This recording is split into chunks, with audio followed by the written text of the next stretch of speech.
construction sites. Kopogore gi mano kaluwore gi lokruoge e lai koda gucho omenda mago mag tiegruok ma pacho ka. Koro ntiere thoth wach kono mana mar yudo sir koya gucho omenda mano mar help ni jopuonjore mantiere kuonde tiegruok mago mag giwegi. Jatend kar tiegruok mano mar Commonwealth College Olivia Koth kwayo piny owacho mondo chak chwalo kony mag help ne jopuonjore duto mok gidewo ni gin kuonde tiegruok mago mag piny owacho kata mago mag giwegi. Government of Kenya onego reconsider such a policy ni jok modhi private ok mi assistance to jok modhi public emi mi assistance. Kech sani ka wang'i adier public osepongi nyithindo modhi kacha koro mi course mora mora nikech kuma ne gidwaro shoti mango opong.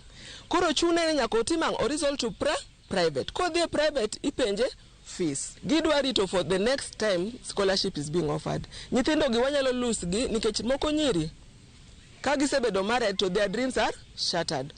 Koro wayudo ni sirkal en inconsiderate mondo mi giket such a policy ni kidhi private to in kendi ok nyalo yudo any assistance nyaka bed nikech wante wachulo tax.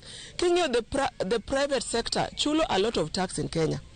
Koro omiyo kik wang'e nyathi ni private kata public, nyathi en Kenyan. Nyakoro mgajwanga dakika na 14 tok saa 7 mar odiochieng'. Pod waluonu mathoth mane weche magwa manyien mago mag migago.